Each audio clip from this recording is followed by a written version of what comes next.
नमस्कार, हिमाचल खबरनामा में आपका स्वागत है। मैं हूं आपके साथ वर्षा पंवर। सबसे पहले नजर डालते हैं कुछ खास सुर्खियों पर।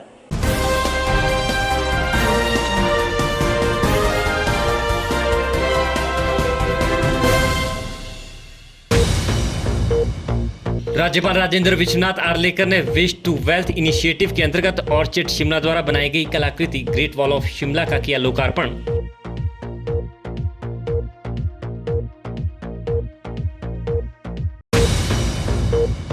हिमाचल उपचुनाव में चुनाव प्रचार शोर थमने के बाद कांग्रेस और भाजपा दोनों प्रमुख दलों के नेताओं ने चुनाव में अपनी जीत का किया दावा।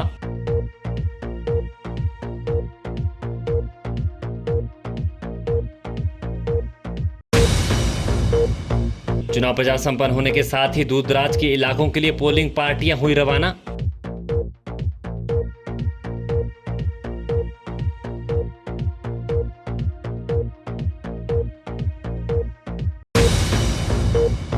राजधानी शिमला के उपनगरों में फल विक्रेताओं की लूट घसीट जारी। ग्राहकों से मनमाने रेट वसूल रहे हैं कुछ एक फल विक्रेता।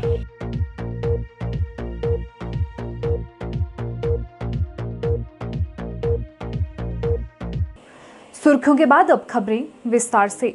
राज्यपाल राजेंद्र विश्वनाथ आर्लेकर ने वेस्ट टू वेल्थ इनिशिएटिव के अंतर्गत ऑर्चिड शिमला द्वारा बनाई गई कलाकृत ग्रेट वॉल ऑफ शिमला का लोकार्पण किया।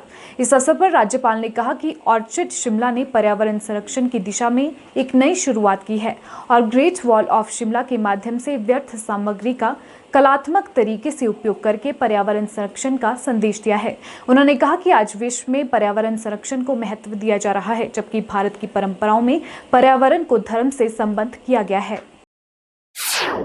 राज्यपाल राजेंद्र विश्वनाथ आर्लेकर ने कहा कि हमारे त्योहारों का आयोजन भी पर्यावरण को ध्यान में रखकर किया जाता है। भारतीय संस्कृति में वृक्षों की पूजा की जाती है। उन्होंने कहा कि आज पूरा विश्व हमारे विचारों, परंपराओं और संस्कृति को अपना रहा है, इसलिए हमें अपनी समृद्ध संस्कृति का संरक्षण करना चाहिए। उन्होंने कहा कि इस तरह की पर्यावरण अनुकूल परियोजनाओं से लोगों की मानसिकता बदलेगी और हिमाचल देश का पहला राज्य होगा जहां लोग पर्यावरण संरक्षण के बारे में अधिक जागरूक होंगे।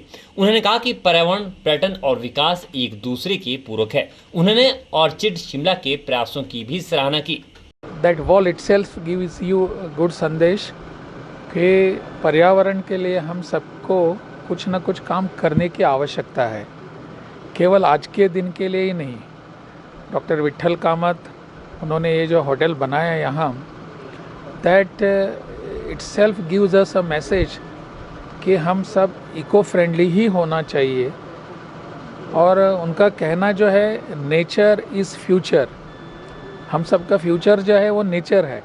नेचर को बनाए रखने की आज के दिन की आवश्यकता है। और इन्होंने अपने प्लास्टिक बॉटल्स जो होते हैं, उस प्लास्टिक बॉटल्स के बूचेस जो होते हैं, उसको हम बाहर फेंक देते हैं, उसको उन्होंने इकट्ठा कर दिया है और वहाँ उसके माध्यम से एक कलाकृति निर्माण की है।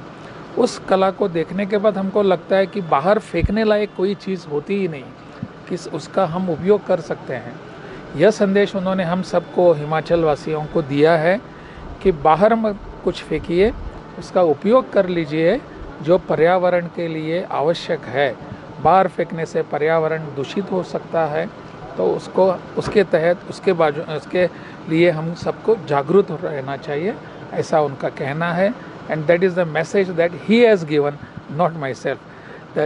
By his action, he has given the message. इस अवसर पर अध्यक्ष एवं प्रबंध निदेशक डॉक्टर विट्ठल वेंकटेशन कमंत ने राज्यपाल का स्वागत किया और कहा कि हमारा दृष्टिकोण हरित जीवन को प्रोत्साहित करना है। उन्होंने कहा कि कचरे को संपदा में परिवर्तित करने की परिकल्पना ने ऑर्चिड टीम के प्रत्येक सदस्य को लीक से हटकर सोचने और आने वाली पीढ़ी को पृथ्वी के प्रति सम्मानजनक होने के लिए प्रेरित किया है। गार्बेज क्रिएशन नहीं होना, मेरे पास 3000 से ज़्यादा साथी काम करते हैं, तो हम उनको पहले ही एनवायरमेंटल सेंसिटिव बनाते हैं।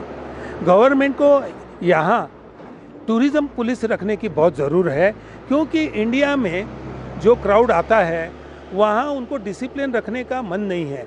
वो ये सोचता है मैं गंदगी करके जाऊँ और दूसरा उसको गंदगी को साफ़ करे, ये होने वाला नहीं है। इसको कहते हैं सेंसिबल टूरिज़्म, और ये सेंसिबल टूरिज़्म जो है उसकी ज़रूर है। मैं यहाँ आया हूँ, मैं हमारे हिमाचल प्रदेश के डीसी साहब उनसे बात की है, उन्होंने भी बहुत इंटरेस्ट बताया है। आदित्य नेगी साहब ने बहुत इंटरेस्ट बताया और वैसे ही कमिश्नर साहब ने। तो अभी इसके नियम नियोजन नियंत्रण करने की ज़रूर है, और वो हो तो आपकी निर्मित अच्छी होती है। भगवान ने अच्छा यहाँ प्रकृति दी है, इसका संरक्षण करना अपना काम है। ग्रेट वॉल ऑफ शिमला में लगभग 5 लाख अपशिष्ट बोतलों के ढक्कन और कार्बन मुक्त रिसाइकल प्लास्टिक का उपयोग करके लगभग 275 फुट लंबा और 15 फुट ऊंचा सबसे बड़ा भित्ति चित्र बनाया गया है। इस भित्ति चित्र को स्कूली बच्चों, वरिष्ठ नागरिकों और शिमला वासियों द्वारा बनाया गया है। कांग्रेस प्रदेशाध्यक्ष कुलदीप सिंह राठौर ने उपचुनाव में चारों सीटों पर जीत का दावा किया है। कुलदीप राठौर ने कहा कि कांग्रेस भारी बहुमत से जीत दर्ज करेगी। चुनाव प्रचार के दौरान लोगों का काफी समर्थन कांग्रेस को मिला है। वहीं राठौर ने मुख्यमंत्री जयराम ठाकुर पर आरोप लगाते हुए कहा कि मुख्यमंत्री अपनी कुर्सी बचाने के लिए अब चुनावों को प्रभावित करने की पूरी कोशिश कर रहे हैं। कई जगहों पर शराब बांटी जा रही है और अधिकारियों को धमकाया जा रहा है। कांग्रेस प्रदेशाध्यक्ष कुलदीप सिंह राठौर ने आरोप लगाते हुए कहा कि मुख्यमंत्री अपनी कुर्सी बचाने के लिए अब इन चुनावों को प्रभावित करने की पूरी कोशिश कर रहे हैं। कई जगहों पर शराब बांटी जा रही है और अधिकारियों को धमकाया जा रहा है। सरकार के एक मंत्री द्वारा खुलेआम ठेकेदारों को धमकाया जा रहा है। यही नहीं, राठौर ने चुनाव आयोग पर भी सवाल खड़े किए हैं। वहीं राठौर ने चुनाव आयोग की कार्यप्रणाली पर सवाल खड़े किए और कहा कि कांग्रेस ने कई शिकायतें दी, लेकिन उस पर कोई भी कार्यवाही नहीं की गई। राठौर ने कहा कि 3 विधानसभा और 1 लोकसभा सीट पर 30 अक्टूबर को मतदान होने हैं। बीजेपी वोटरों को प्रलोभन देकर प्रभावित न करे, इसके लिए चुनाव आयोग से शुक्रवार को मिलने जाएंगे। वहीं प्रतिभा सिंह के वायरल वीडियो पर राठौर ने बीजेपी को सबूत देने की चुनौती दी। राठौर ने भाजपा पर सोशल मीडिया पर षड्यंत्र रचने के आरोप भी लगाए हैं। कुलदीप राठौर ने कहा कि इस तरह से पीठ पीछे वार करके बीजेपी चुनाव जीतने वाली नहीं है। बीजेपी अपनी हार देखकर बौखला गई है और इस तरह के हथकंडे अपना रही है। देखिए, आपने देखा होगा कि जो टीम हार रही होती है उनका रवैया बदल जाता है। भारतीय जनता पार्टी हार रही है क्योंकि जिस तरह से इन्होंने इस चुनाव में शालीनता छोड़ दी। हमारी जो मंडी की प्रत्याशी हैं श्रीमती प्रतिभा सिंह, उन पे इस तरह की बातें, इस तरह की छिट्टाकशी की जो हमारे देश की संस्कृति के अनुकूल नहीं है। दूसरा, ये गाली गलौच और झगड़े पे उतर आए और हालांकि हमारे कार्यकर्ताओं ने संयम बरता है और अधिकारियों की पिटाई हो रही है। और हमारे पार्टी के जो कार्यकर्ता है उन्होंने बहुत सारी जगह पे शराब की पेटियां पकड़ी है। रामपुर तो केवल एक उदाहरण है। ये काम तो पुलिस को करना चाहिए, चुनाव आयोग को सख्ती करनी चाहिए, लेकिन मुझे अफसोस है कि चुनाव आयोग कहीं नज़र नहीं आ रहा। अब पूरी इनकी मंशा है कि अंतिम समय जो बचा है ये किसी ढंग से भी इन चुनावों को प्रभावित करने का जो है पूरा प्रयास करेंगे। पैसा बांटा जा रहा है और आगे भी हमें संभावना है कि थैलियों के मुंह जो है खोल दिए जाएंगे और शराब, नशा जो भी ये सरकार कर सकती है मतदाताओं को प्रभावित करने के लिए वो करेगी। हालांकि हमारे कांग्रेस पार्टी के जो कार्यकर्ता हैं वो पूरे सजग हैं, लेकिन उसके बावजूद भी मुझे लगता है कि सरकार जो है जनादेश को बदलने के लिए पूरा प्रयास करेगी। मेरा तो चुनाव आयोग से भी यही आग्रह है। आज मैं चुनाव जो हमारे यहाँ अफसर हैं, जो प्रमुख हैं, उनसे मिलना चाहता था, लेकिन मुझे अफसोस है कि वो किन्नौर के दौरे पे हैं। और अंतिम समय जब इतना महत्वपूर्ण अभी चुनाव होने जा रहा है, उन्हें यहाँ रहना चाहिए था। मुझे मालूम नहीं, कहा गया वो किन्नौर गए। अब किन्नौर में जाने की तो कोई ज़रूरत नहीं थी। आज तो हमें उनसे मिलना था, उनसे हमें बात करनी थी, लेकिन अभी वो आज यहाँ नहीं है। कल यहाँ होंगे तो मैं निश्चित तौर पे उनसे जो है बात करूँगा, क्योंकि हमें संदेह है कि कई जगह पे जो है मिली भगत से जो है ये बूथ कैप्चरिंग कर सकते हैं। इस बात का भी हमें अंदेशा है, क्योंकि मुख्यमंत्री हर हालत में अपनी कुर्सी को बचाने के लिए इन चुनाव को जीतना चाहेंगे। षड्यंत्र तो इनका सामने आ रहा है, सोशल मीडिया के माध्यम से ही आ रहा है। अगर इनमें दम है ना, भारतीय जनता पार्टी के किसी नेता में दम है, इनके पास कोई सबूत है, लेके आए सामने। इस तरह से पीठ के पीछे वार करके ये चुनाव जीतने वाले नहीं हैं। हम तो कहते हैं, उन्होंने ठीक कहा, ये पार्टी ठेकेदारों की है। जब देश के जो प्रधानमंत्री हैं वो इस देश को ठेके पे दे रहे हैं, अडानी के हाथ में, अंबानी के हाथ में, बड़े बड़े जो पूंजीपति है उनके हाथ में इस देश को दिया जा रहा है, ठेके पे दिया जा रहा है, तो ये तो पार्टी ठेकेदारों की। अगर उन्होंने कहा है तो उनकी विचारधारा ही यही है। इनकी गंभीरता तो इस बात से लगाई जा सकती है कि जो चुनाव आयुक्त हैं उन्हें शिमला में होना चाहिए था, वो शिमला नहीं है। अगर इस तरह से होता रहा तो जो चुनाव आयोग जिनसे इस बात की अपेक्षा की जाती है कि वो अपनी निष्पक्षता बनाए रखेंगे, अगर वो कोई एक्शन नहीं ले रहे, हालांकि पूरे साक्ष्य थे, पूरी वीडियो रिकॉर्डिंग हुई है, पुलिस को वहाँ बुलाया गया और पुलिस के सामने गाड़ियाँ पकड़ी गई, इससे ज़्यादा और क्या साक्ष्य चाहिए? इससे ज़्यादा तो कोई साक्ष्य नहीं हो सकता। अगर उसके बावजूद भी चुनाव आयोग कोई एक्शन नहीं करता तो निश्चित तौर पे मुझे चुनाव आयोग की निष्पक्षता पे संदेह है और हम आने वाले वक्त में देखेंगे ये चलने वाला नहीं है, क्योंकि ये देश जो है हमारा लोकतंत्र है, ये देश कानून से चलता है, एक व्यवस्था से चलता है। अगर इस कानून को, व्यवस्था को तोड़ने की कोशिश होगी तो हमारे पास विकल्प खुले हैं। प्रदेश में उपचुनावों को लेकर चुनावी प्रचार थम गया है। 30 अक्टूबर को 3 विधानसभा और 1 संसदीय सीट पर मतदान होना है। शिमला जिला के जुब्बल कोटखाई और मंडी संसदीय सीट के तहत रामपुर में भी मतदान होना है। चुनावी प्रक्रिया को शांतिपूर्ण तरीके से करवाने के लिए निर्वाचन आयोग ने सभी तैयारियां पूरी कर ली हैं और पोलिंग बूथ पर कर्मचारियों और पुलिस जवानों की तैनाती कर दी है। निर्वाचन अधिकारी शिमला आदित्य नेगी ने कहा कि शिमला जिला में 292 मतदान केंद्रों पर 1752 कर्मचारी और पुलिस जवान तैनात किए गए हैं। मंडी संसदीय सीट के लिए रामपुर विधानसभा क्षेत्र ने 150 पोलिंग बूथ और 6 सहायक मतदान केंद्र स्थापित किए हैं और 212 ईवीएम और 206 वीवीपैट भेजी गई है, जबकि जुब्बल कोटखाई में 136 पोलिंग बूथों के लिए 151 ईवीएम और 204 वीवीपैट संबंधित रिटर्निंग अधिकारी को आवंटित किए जा चुके हैं।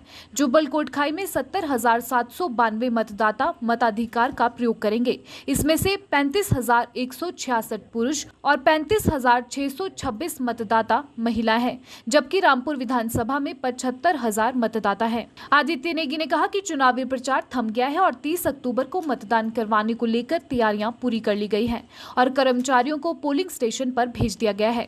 चुनावों को लेकर पुलिस जवान भी तैनात किए गए हैं और 30 अक्टूबर शाम तक सभी ठेके बंद रहेंगे। उन्होंने कहा कि कोरोना संक्रमण के बीच ये चुनाव हो रहे हैं, ऐसे में एहतियात बरती जा रही है और कोरोना संक्रमित लोगों को पूरी एहतियात से मतदान करवाया जाएगा। साथ ही 80 वर्ष से अधिक आयु और दिव्यांगों को बैलेट पेपर से मतदान करवाने की व्यवस्था की गई है। देखिए, जैसा कि आपको मालूम है कि मंडी पार्लियामेंट्री में बाई इलेक्शंस हैं, तो उसमें रामपुर एक सेगमेंट है उसका, और उसके अलावा जुब्बल कोटखाई असेंबली कॉन्स्टिट्यूंसी में भी बाई इलेक्शंस है, जिसकी जो पोलिंग है वो 30 तारीख को होनी है। तो अगर मैं जुब्बल कोटखाई की बात करूं तो जुब्बल कोटखाई में लगभग 69,000 के आसपास वोटर्स हैं, राउंड अबाउट 70,000 के आसपास वोटर्स हैं, और वहाँ पे जो है 136 पोलिंग स्टेशन बनाए गए हैं, जिसमें 128 रेगुलर पोलिंग स्टेशन हैं और 8 ऑक्सिलरी पोलिंग स्टेशन बनाए गए, क्योंकि जहाँ पे भी 950 से ज़्यादा वोटर्स थे तो वहाँ पे कमीशन का मैंडेट था कि वहाँ पे ऑक्सिलरी पोलिंग स्टेशन बनाया जाए ताकि कोविड का प्रोटोकॉल का जो है पालन अच्छे से हो सके। और इसी तरह जो है रामपुर में 156 पोलिंग स्टेशन बनाए गए हैं, जिसमें 7 जो है वो अर्बन एरियाज़ में है और बाकी सारे जो है वो रूरल एरियाज़ में है। इसमें जो है अगर रामपुर की बात करें तो रामपुर में करीब 74,000 के आसपास वोटर्स हैं। तो ब्रॉडली जो हमारे इलेक्शन की जो तैयारियां हैं वो इस तरह से हैं कि जो हमारी पोलिंग पार्टीज़ थी उनको 27 और 28 यानी कि आज की डेट में दोनों मतलब पार्टीज़ को डिस्ट्रीब्यूट किया गया था कि आधी पार्टीज़ कल बुलाई थी और आधी पार्टीज़ आज बुलाई थी, क्योंकि जैसा कि आपको मालूम है कि कोविड के चलते जो है इलेक्शन कमीशन ने ये कहा था कि कम से कम क्राउडिंग की जाए। तो दोनों कल और आज जो है पोलिंग पार्टीज़ ने रिस्पेक्टिव जो हेडक्वार्टर्स है वहाँ पे रिपोर्ट किया है। आधी से ज़्यादा पोलिंग पार्टीज़ ने कल रिपोर्ट किया और अभी जो है आज रिपोर्ट किया है। तो आज जो है शाम तक जो है सारी पोलिंग पार्टीज़ डिस्पैच हो जाएंगी अपने अपने पोलिंग स्टेशंस के लिए, जो कि हमने थर्ड रैंडमाइजेशन के आधार पे पोलिंग स्टेशन इनको अलॉट हुई हैं। तो ये पोलिंग पार्टीज़ जो है आज रवाना हो जाएंगी, आज शाम तक अपने गंतव्य पे पहुंच जाएंगी और कल जो है ये पोलिंग स्टेशंस को सेटअप करेंगी और उसकी एक रिपोर्ट जो है हमारे पास यहाँ पे ज़िले पे भी आएगी।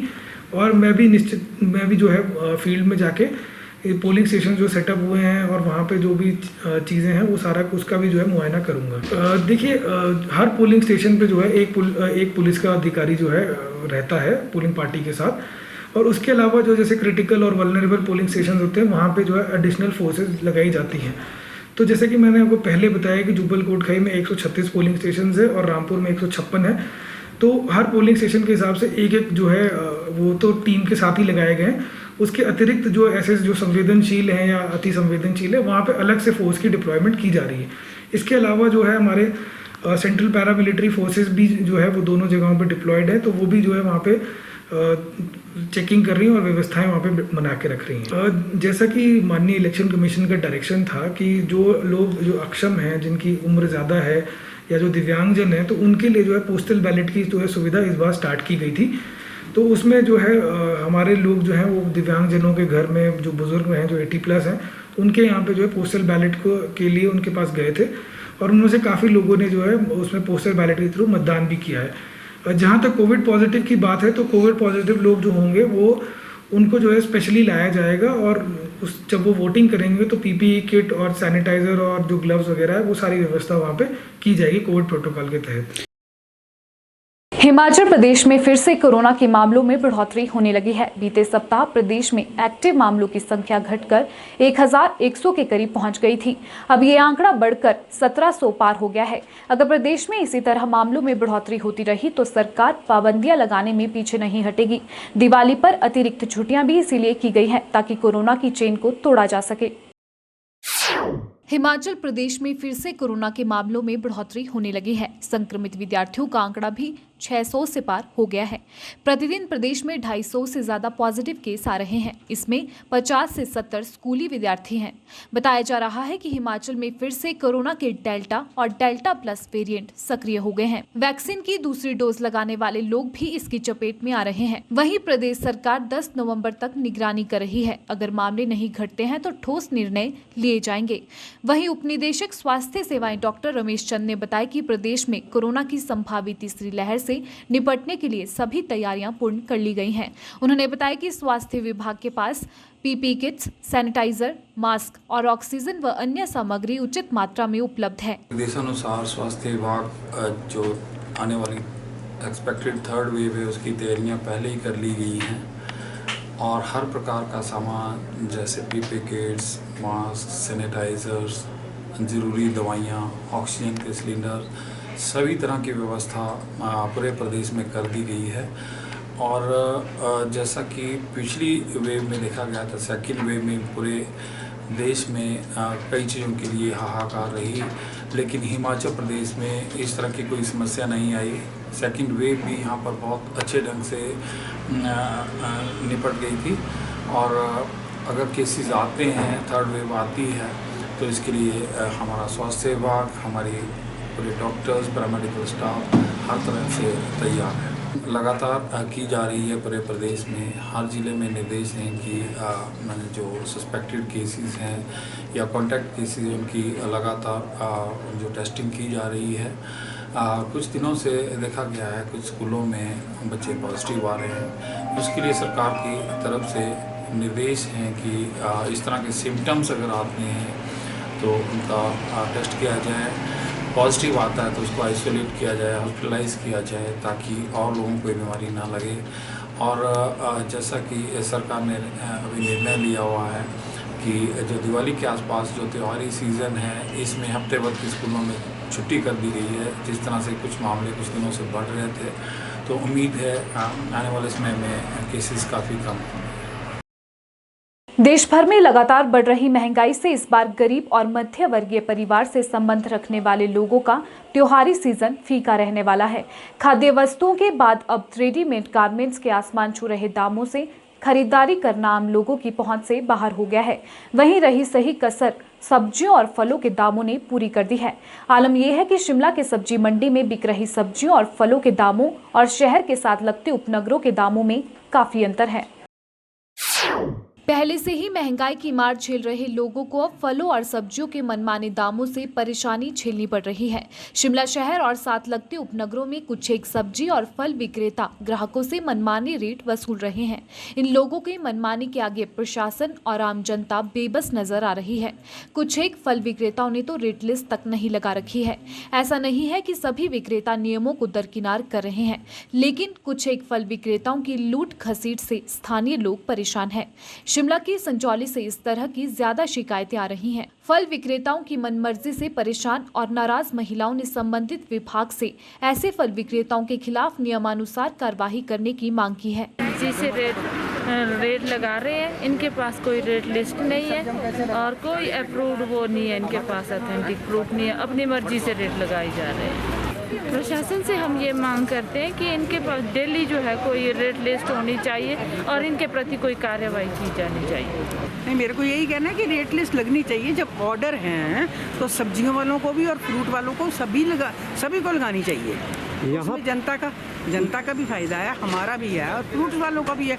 इनको बार बार्गेनिंग नहीं करनी पड़ेगी, जो लिस्ट में लिखा वही ये देंगे। नहीं तो ये प्रशासन ही करेगा, ऐसे प्रशासन ही इनको बोलेगा तभी ये करेंगे। बिना प्रशासन के तो कोई नहीं कर पाएगा। प्रशासन का इनके ऊपर डंडा होना चाहिए, भाई लगाओ रेट लिस्ट, नहीं तो हम तुम्हारी दुकानें बंद करवा देंगे। सर बना लेते हैं, अभी सर नहीं बनाएंगे। नहीं बनाया नहीं उन्होंने, अभी गया हुआ खाना खाने। वहीं उपायुक्त शिमला आदित्य नेगी ने नियमों को दरकिनार करने वाले और तय दामों से अधिक रेट वसूलने वाले फल विक्रेताओं के खिलाफ नियमानुसार कार्यवाही करने के संबंधित विभाग के अधिकारियों को निर्देश जारी किए हैं। उपायुक्त ने विभागीय अधिकारियों को नियमित तौर पर बाजार का निरीक्षण करने के भी निर्देश दिए हैं। देखिए, जो अगर ऐसा कुछ मामला होता है जहाँ पे कोई लोग बदतमीजी करते हैं या मनमाने रेट चार्ज करते हैं, तो डेफिनेटली जो है मैं डीएफएससी साहब को बोलूँगा कि उसको चेक करें और अगर ऐसे कोई वायलेशंस पाई जाती है तो उनके विरुद्ध जो है नियम अनुसार सख्त कार्रवाई की जाएगी। जिला सोलन के अर्की विधानसभा क्षेत्र में उपचुनावों के लिए अर्की मुख्यालय से वीरवार को प्रशासन द्वारा 154 पोलिंग बूथों के लिए पोलिंग पार्टियों को बसों के माध्यम से गंतव्य के लिए रवाना किया गया। इसके लिए 12 सेक्टर पर 35 रूट्स को चिन्हित किया गया है। यह बात उपमंडलाधिकारी अर्की शहजाद आलम ने कही। 30 अक्टूबर को अर्की विधानसभा क्षेत्र में उपचुनाव होने हैं, जिसके लिए प्रशासन पूरी तरह से तैयार है व सभी तैयारियां पूर्ण कर ली गई हैं, जबकि मतगणना 2 नवंबर को होगी और पूरी निर्वाचन प्रक्रिया 5 नवंबर तक पूर्ण कर ली जाएगी। उपमंडलाधिकारी अर्की शहजाद आलम ने बताया कि मुख्यालय से 154 पोलिंग पार्टी रवाना की गई है। इसके लिए 12 सेक्टर पर 35 रूट को चिन्हित किया गया है। 5 काउंटर बनाए गए हैं, जिसमें से उपचुनाव से संबंधित सामान कर्मचारियों को देकर उन्हें रवाना कर दिया गया। हमारी जो है 154 पोलिंग स्टेशन पे जो है पोलिंग पार्टीज जो है रवाना हो रही है। इसके लिए हमने 12 सेक्टर हमारे एरिया में 31 रूट्स को आइडेंटिफाई किया है और इन सभी रूट्स पे जो है बसेस का मूवमेंट होना है। धीरे धीरे जो है लोग सामान एकत्रित कर रहे हैं। इसमें 5 काउंटर इसके लिए सामान लेने के लिए बनाए गए हैं। तो जो 5 काउंटर है उसमें एक एक करके लोग सामान लेके अपने अपने बस को लेके थ्रू सेक्टर ऑफिसर और जो ऑफिसर अटैच किए हैं बस के साथ, उनके साथ और आर्म्ड फोर्सेस के साथ जो है बस को लेके अपने गंतव्य स्थान को मूव करेंगे। जिला शिमला के कोटशेरा कॉलेज में एबीवीपी और एसएफआई कार्यकर्ताओं के बीच कई दिनों से झड़प चल रही है। वहीं बुधवार को दोनों संगठनों के कार्यकर्ताओं में हुई झड़प से कई छात्र घायल भी हुए, जिसके खिलाफ अखिल भारतीय विद्यार्थी परिषद ने शिमला उपायुक्त कार्यालय के बाहर धरना प्रदर्शन किया और एसएफआई पर प्रदेश में गुंडागर्दी फैलाने के आरोप लगाए।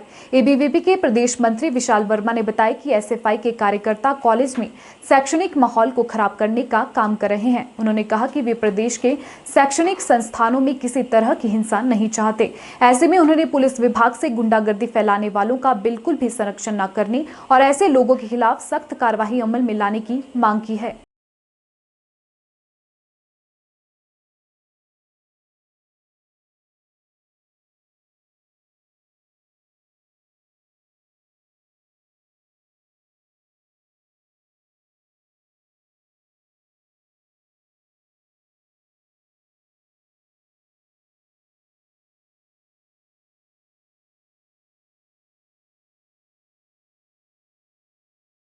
देखिए, काफ़ी लंबे समय के बाद, लॉकडाउन के बाद, कोरोना महामारी के बाद हमारे प्रदेश के अंदर शैक्षणिक संस्थान खुले। उसका विद्यार्थी परिषद ने स्वागत किया, क्योंकि इस महामारी का शिक्षा में बहुत अधिक छात्रों को नुकसान हुआ है। लेकिन कैंपस के अंदर आने के बाद जब विद्यार्थी परिषद के कार्यकर्ताओं ने कैंपस के अंदर एक शैक्षणिक वातावरण बने, छात्रों का विकास हो, इस दिशा में कार्य करना आरंभ किया, वहाँ दूसरी तरफ वामपंथी एसएफआई छात्र संगठन के गुंडों ने कैंपस के अंदर हमारे छात्रों के इस कार्य से बौखलाहट खाते हुए उनके ऊपर कमेंटिंग करना, उनको गाली गलौज करना, उनको लड़ाई झगड़े के लिए उकसाने का कार्य किया। पिछले 5-6 दिन से कोटशेरा के अंदर इनके बाहर से गुंडे आकर वहाँ पर आम विद्यार्थियों को, वहाँ पर विद्यार्थी परिषद के कार्यकर्ताओं को कमेंटिंग कर रहे थे और रोड और दराट कुकरियां दिखाकर उनको डराने का काम कर रहे थे। हमने पिछले 4 दिनों से लगातार एसएचओ जितने भी पुलिस प्रशासन के अधिकारी, उनको फ़ोन किया कि हम लड़ाई नहीं चाहते, कैंपस के अंदर ये लोग माहौल ख़राब करना चाहते हैं, आप फोर्स भेजिए, इनकी चेकिंग करवाइए और इनके जो भी गुंडे बाहर से आ रहे हैं उनको बाहर खदेड़िए। पुलिस प्रशासन कहती है कि चुनाव है, मैंने अपनी फोर्स को कहीं और भेज के रखा है। पुलिस प्रशासन का कोई भी इसमें सकारात्मक रवैया हमारे को नहीं दिखाई दिया। उसके बाद पिछले कल कोटशेरा के अंदर इन्होंने पूरी प्लानिंग के साथ, दराट खुखरियों के साथ, रोड के साथ आम विद्यार्थी जो जा रहे थे कैंपस के अंदर, उनके ऊपर हमला किया। कई कार्यकर्ताओं के सिर पर आप देखेंगे इतने गहरे गहरे घाव दराट की चोट से लगे हैं। कई कार्यकर्ताओं की पीठ के ऊपर इतने गहरे गहरे घाव वहां पर आए हैं। ये लोग कैंपस के अंदर पढ़ाई करने नहीं आते, ये केवल कैंपस के अंदर छात्रों को भड़काने, उनकी भावनाओं को भड़काने और उनके ऊपर उनके केस लगवाने और छात्रों के ऊपर लड़ाई झगड़े करवाने के लिए आते हैं। इसलिए विद्यार्थी परिषद का यह धरना प्रदर्शन हो रहा है कि हम किसी प्रकार की हिंसा नहीं चाहते। विद्यार्थी परिषद ने जब जब भी समाज के अंदर संकट आया, चाहे वो कोरोना की घड़ी थी, हमने तो युवाओं की भूमिका समाज के लिए सकारात्मक रूप में पेश की। चाहे वो रक्तदान करने का विषय हो, चाहे वो शिमला के अंदर निःशुल्क भोजन सेवा चलाने का विषय हो, चाहे वो सैनिटाइजेशन करने का विषय हो, इस प्रकार की युवाओं की भूमिका हमने समाज के अंदर दी। हमने कभी युवाओं को ये नहीं कहा कि आप लड़ाई करिए, लेकिन ये लोग लड़ाई कर रहे हैं तो हम पुलिस प्रशासन से ये मांग करते हैं कि ऐसे गुंडा तत्वों को संरक्षण देना बंद करिए, उनको गिरफ्तार करिए और ऐसा सबक सिखाइए। पिछले कल जब उनको गिरफ्तार करके लेकर गए, शाम को छोड़ देने के बाद वो फिर से हमारे कार्यकर्ताओं को फोन कर कर धमकियां देते हैं कि तुमने हमारी कंप्लेंट की, तुम्हारे को तो हम बताएंगे, तुम्हारे को हम छोड़ेंगे नहीं। इतने हौसले इन गुंडों के बुलंद हो चुके हैं। तो पुलिस प्रशासन को अब अपनी भूमिका को निभाना चाहिए, इन गुंडों को सबक सिखाना चाहिए और जो कोई भी कैंपस के अंदर माहौल खराब करे, कोई भी व्यक्ति हो, उस व्यक्ति को नहीं छोड़ना चाहिए। कैंपस के अंदर शैक्षणिक वातावरण बने, इसके लिए विद्यार्थी परिषद प्रतिबद्ध है। हम वायलेंस फ्री कैंपस चाहते हैं। हिमाचल में उपचुनाव का प्रचार थमने के बाद प्रत्याशी डोर टू डोर प्रचार में डट गए हैं। वहीं भाजपा और कांग्रेस दोनों दलों के वरिष्ठ नेता चुनाव में जीत का दावा कर रहे हैं। हिमाचल कांग्रेस के मुखिया कुलदीप राठौर ने कहा कि उपचुनावों में भाजपा को हार का मुंह देखना पड़ेगा। वहीं दूसरी ओर भाजपा प्रदेश अध्यक्ष सुरेश कश्यप ने उपचुनावों में प्रदेश की 4 सीटों में भाजपा की जीत का दावा किया है। बहरहाल उपचुनावों में जनता किसके सर जीत का सेहरा बांधती है, यह तो आगामी 2 नवंबर को चुनावी नतीजे सामने आने के बाद ही तय हो पाएगा। चारों की चारों सीटें जीतने जा रही है, उसमें चाहे मंडी का लोकसभा सीट का उपचुनाव है या 3 विधानसभा के चुनाव। और जिस प्रकार से हमारी पार्टी ने लगातार सभी नेताओं ने कड़ी मेहनत की, हमारा प्रचार बहुत स्मूथली चला और सभी नेताओं का आशीर्वाद हमें मिला, तो निश्चित रूप से जैसा माहौल आज बना हुआ है, चाहे वो मंडी संसदीय क्षेत्र की बात है या तीनों विधानसभा क्षेत्रों की बात है, भारतीय जनता पार्टी बड़े मार्जिन से जीतेगी। मुझे स्वयं लोकसभा की 17 में से करीब 14 विधानसभाओं में जाने का मौका मिला और तीनों जो विधानसभा है वहाँ पर भी जाने का मौका मिला। 40 से अधिक बैठकें और कार्यक्रम मैंने स्वयं किए। तो जिस प्रकार का जोश कार्यकर्ताओं के अंदर है, जिस प्रकार का माहौल इन चारों स्थानों के ऊपर बना है, तो निश्चित रूप से भारतीय जनता पार्टी की जीत। देखिए, जहाँ तक कांग्रेस की बात है, मैं ये कहना चाहूँगा कि कांग्रेस पार्टी इस समय एक तरह से मुद्दाविहीन पार्टी है, जिनके पास जनता के बीच में जाकर किसी प्रकार का कोई मुद्दा उनके पास नहीं था। दूसरी बात, अगर हम नेताओं की भी बात करें तो कांग्रेस पार्टी आज मैं कहना चाहूँगा कि नेता विहीन पार्टी है। मैंने इस बात को अनुभव किया, क्योंकि जगह जगह मेरा भी जाना हुआ। बहुत सारे कांग्रेस के नेता केवल एक फॉर्मेलिटी कर रहे थे, और जैसा कि आज हम देखते हैं कांग्रेस पार्टी कई धड़ों में बंटी हुई है, अलग अलग रूप से अलग अलग ढंग से प्रचार प्रसार करने का काम कर रहे थे। मैं एक कार्यक्रम देख रहा था, लाइव देख रहा था, उसमें एक नेताजी कांग्रेस के एक लीडर एक पूर्व मुख्यमंत्री का जिक्र तो कर रहे थे सड़कों को लेकर, लेकिन जो 6 बार मुख्यमंत्री रहे स्वर्गीय श्री वीरभद्र सिंह जी, और अभी इस भारतीय जनता पार्टी की वर्तमान सरकार से पहले मुख्यमंत्री थे और लंबा उनका कार्यकाल हिमाचल प्रदेश में रहा, उनका कहीं जिक्र उन्होंने पूरे अपने भाषण में नहीं किया। तो आप खुद ही अंदाजा लगा सकते हैं कि किस प्रकार से धड़ों में आज कांग्रेस पार्टी बटी हुई है और निश्चित रूप से इसका खामियाजा उनको भुगतना पड़ेगा। अलग अलग धड़े अलग अलग ढंग से काम कर रहे थे और जिसको मैं कहना चाहूँगा, हम उनके जो स्टार प्रचारकों को भी देख रहे थे, उन्होंने केवल कन्हैया कुमार को बुलाया और उसके बाद उससे भी तौबा कर लिया, क्योंकि जिस प्रकार से कन्हैया कुमार का जो बयान रहे हैं या जो उन्होंने जिस प्रकार का उनका कार्य रहा, तो कांग्रेस पार्टी ने उनसे भी पल्ला झाड़ लिया। अन्य कोई स्टार प्रचारक इनके प्रचार में आने की किसी ने जहमत नहीं उठाई। दूसरी ओर भारतीय जनता पार्टी का समस्त नेतृत्व इस चुनाव में लगातार लगा रहा और एकजुटता से हम लोग सभी लोग मिलकर लड़े। प्रेस क्लब सोलन द्वारा दीपावली के उपलक्ष्य पर विशेष बैठक का आयोजन किया गया, जिसकी अध्यक्षता क्लब के प्रधान मनीष शारदा ने की। इस दौरान प्रेस क्लब सोलन के पदाधिकारियों ने लोगों से ग्रीन दिवाली मनाने का आग्रह किया ताकि प्रदेश को प्रदूषण से दूर रखा जा सके। प्रेस क्लब सोलन द्वारा दीपावली के उपलक्ष्य पर विशेष बैठक का आयोजन किया गया। इस दौरान प्रेस क्लब सोलन के पदाधिकारियों ने लोगों से ग्रीन दिवाली मनाने का आग्रह किया। प्रेस क्लब की ओर से सभी को उपहार भी वितरित किए गए। प्रेस क्लब के अध्यक्ष मनीष शारदा ने दीपावली पर्व की सभी को बधाई और शुभकामनाएं दी। उन्होंने कहा कि प्रेस क्लब पत्रकारों के हितों के लिए हमेशा आगे रहेगा। क्लब सोलन द्वारा दिवाली के उपलक्ष्य में हर वर्ष की भांति दिवाली कार्यक्रम का आयोजन किया गया, जिसमें सभी सदस्यों ने भाग लिया गया और प्रेस क्लब के द्वारा सभी सदस्यों को दिवाली को लेकर सम्मानित भी किया गया और उन सबको दिवाली की बधाई भी दी गई। प्रेस क्लब की ओर से पूरे प्रदेश को दिवाली की बहुत बहुत बधाई एवं शुभकामनाएं। हिमाचल खबरनामा के इस अंक में इतना ही। नमस्कार।